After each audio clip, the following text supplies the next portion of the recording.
Voltaire, y lo último que vamos a ver hoy día es Montesquieu. Aquí, colegas, hay que prestar mucha atención, yo lo pregunto mucho, porque la idea de Montesquieu, que se llamaba Charles Louis de Secondat, era un varón, era de la nobleza, varón de Montesquieu. Esos son detalles que no tienen que saberlo, ¿cierto? Porque no es relevante saber el nombre, pero solamente considerar que Montesquieu tiene una idea o propone una idea política, al igual que Polibio, que se ha mantenido vigente a lo largo de los años y que impacta actualmente a la mayoría de las constituciones y formas de organización política occidentales, como las conocemos nosotros.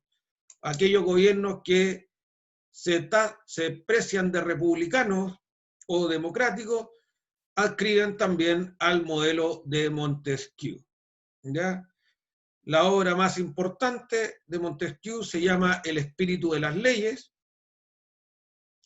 y en esta él hace o desarrolla su gran teoría que hasta el día de hoy se conoce como la división o separación de poderes. ¿Ya? Yo les comenté en su oportunidad que Polibio, con su teoría de los frenos y contrapesos, había sido el iniciador de esta corriente que opinaba que en los estados no podía haber un solo poder del cual surgieran todas las decisiones. Debía haber más de uno para que, oponiéndosele, fuera morigerando esta fuerza que tenía ese sistema. Al tener una oposición o una fuerza opositora de igual magnitud, se podía llegar a la teoría de los consensos y se iba a evitar el poder tiránico, que es donde inexorablemente terminan los poderes que no encuentran un contrapeso adecuado. Entonces, el primero que desarrolla esta idea, insisto, de la separación de poderes, en un origen muy primigenio, es Polibio, en su teoría de los frenos y contrapesos. Y esta la tomará muy posteriormente, casi 2000 años después, Montesquieu, y acuñará este gran tratado del espíritu de las leyes, en lo que más se destaca es la división o separación de poderes. ¿Ya? ¿Y qué propone o qué es lo que había antes de esta separación de poderes? Obviamente, o estos modelos que son los que destacan a los pensadores de la Ilustración. Lo que había antes era el poder monárquico, el poder feudal, ¿cierto? Donde el rey era el legislativo, el que hacía las leyes, donde el rey era el ejecutivo, el que organizaba el gobierno y la administración pública, ¿cierto? Y el rey también era el judicial. Los conflictos más importantes terminaban ante el rey, ¿ya? Por lo tanto, existía un solo poder. La posibilidad de que este poder se convirtiera en autocrático, en tiránico, eran todas. ¿Ya? Todas. Oye, y si lo vemos hoy día, si creemos lo que la prensa dice, ¿cierto? Y vemos la conducta de, por ejemplo, Corea del Norte, ¿cierto? Donde el primer ministro, el gobernante, el presidente, que es Kim Jong-un, también de alguna manera tiene concentrado muchas facultades. También tenemos que ver que los poderes concentrados se monopolizan y pasan a ser poderes tiránicos. ¿Ya?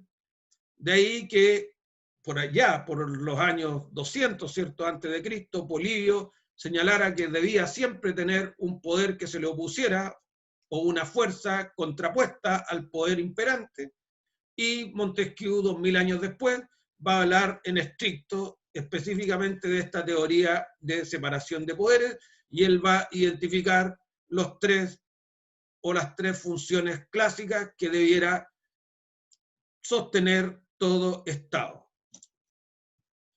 En cada estado, dice Montesquieu, y aquí está el kit de esto, se pueden identificar tres poderes. Y estos son los nombres que se le da originalmente.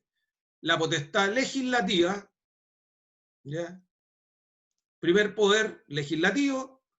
Segunda potestad o segundo poder es el poder ejecutivo de las cosas que vienen del derecho de gentes, así lo llamaba Montesquieu en su tiempo, el derecho de gente. Y el tercer poder es también un poder ejecutivo que viene del derecho civil. ¿Ya? ¿Cuáles son en la traducción estos tres potestades que señala Montesquieu así? La primera de ellos, la facultad legislativa o el poder legislativo, es por las cuales la magistratura, el príncipe, el magistrado, hace las leyes. ¿Ya? Dice, hace leyes transitorias o definitivas y enmienda o deroga las existentes. Entonces, el poder legislativo es aquel mediante el cual la autoridad, el magistrado, el Estado, genera las leyes, hace y o administra leyes, que es lo que decía Bode. El segundo poder, que es el que deviene del derecho de gentes, es el que el magistrado hace la guerra a la paz, recibe o envía embajadores, establece la seguridad pública y previene las invasiones. Para nosotros, ahora si le sumamos, administra el patrimonio del Estado, va a ser el poder ejecutivo. El segundo, que él lo considera como el poder ejecutivo del derecho de gentes, de todos, para nosotros va a ser lo que conocemos específicamente como gobierno. Gobierno o poder ejecutivo. Él es el que representa al país afuera, él el que puede o no hacer la guerra, él el que se ocupa de la seguridad pública y de las necesidades públicas, previene las invasiones, ¿cierto? Y a eso tenemos que sumarle hoy en día, que es el que administra los fondos del Estado y el que organiza el aparato público. El segundo, entonces, es específicamente lo que conocemos hoy día como poder ejecutivo o gobierno. ¿Ya? Y el tercer poder, que dice él, es el poder ejecutivo del derecho civil. Y esto, ¿qué es lo que hace el poder ejecutivo del derecho civil? Resuelve los conflictos entre las personas y juzga crímenes, que para nosotros lo conocemos hoy día como poder judicial. ¿Ya? Entonces, de aquí, de estos tres, del poder de la potestad legislativa, que es nuestro actual poder legislativo, de la potestad ejecutiva, que proviene del derecho de gente, es nuestro actual poder ejecutivo o gobierno. Y de la potestad ejecutiva, que dependen del derecho civil, nosotros hoy día tenemos el poder judicial. ¿Ya? Y él lo dice, se dará esta última al poder judicial el nombre de potestad de juzgar y a la otra simplemente la potestad ejecutiva del Estado. O sea, el último va a ser el poder judicial y el segundo el poder ejecutivo. O nosotros también lo conocemos hoy día como gobierno. Bien.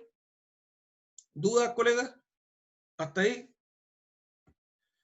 A continuación, Montesquieu, lo primero que se destaca de esta obra, el espíritu de las leyes, insisto, y lo más destacable, lo que se ha mantenido en la historia de las comunidades hasta el día de hoy, es estas tres divisiones de poderes, que son los poderes básicos dentro de toda organización que se preside tal, y a continuación hace algunas apreciaciones, algunos alcances.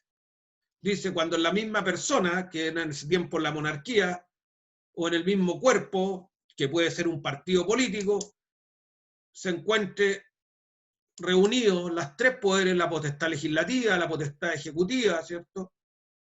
No puede haber libertad, porque se puede temer que el mismo monarca o el mismo partido político, el mismo Senado, pueda hacer las leyes tiránicas para ejecutarlas tiránicamente. Lo que él desprecia, Montesquieu, es que el poder esté concentrado en una sola persona, que es la segunda idea de este pensador político. Todo estaría perdido cuando el mismo hombre o el mismo cuerpo, ya sea de los nobles, incluso el mismo pueblo, ejerce esos tres poderes, el de hacer las leyes, la de ejecutarlas y el de juzgar los crímenes. ¿Cuál es el modelo? Montesquieu era de la realeza, era un noble, él seguía creyendo que la potestad ejecutiva, que el gobierno, debía estar en manos de un monarca, ¿ya? Porque tiene que hacer acción momentánea. Y esta está mejor administrada por uno que por varios, donde las resoluciones son lentas. ¿Ya? Mientras dice que lo que depende de la potestad legislativa, las que deben hacer las leyes, está mejor ordenada que por varios que por uno. O sea, él considera que el gobierno debiera estar en manos de una persona y que el poder legislativo debiera ser de consumo o debiera ser colegiado de varios. ¿Ya?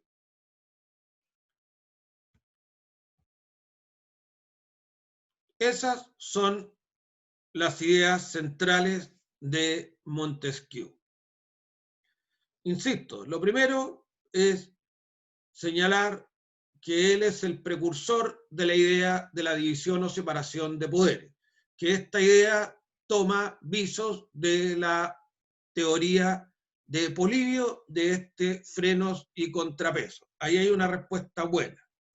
Y los poderes que identifica Montesquieu son los tres que hemos señalado: la potestad legislativa, el poder ejecutivo de las cosas que devienen del derecho de gente y la potestad ejecutiva de las cosas que proceden del derecho civil. Y nosotros lo traducimos hoy día como facultad legislativa, facultad ejecutiva o gobierno y el poder judicial, que es quien castiga los crímenes y resuelve las contiendas entre privados. Esa es la idea de Montesquieu, idea que se ha mantenido inexorable, inalterable hasta nuestros días en los principales ordenamientos jurídicos del mundo.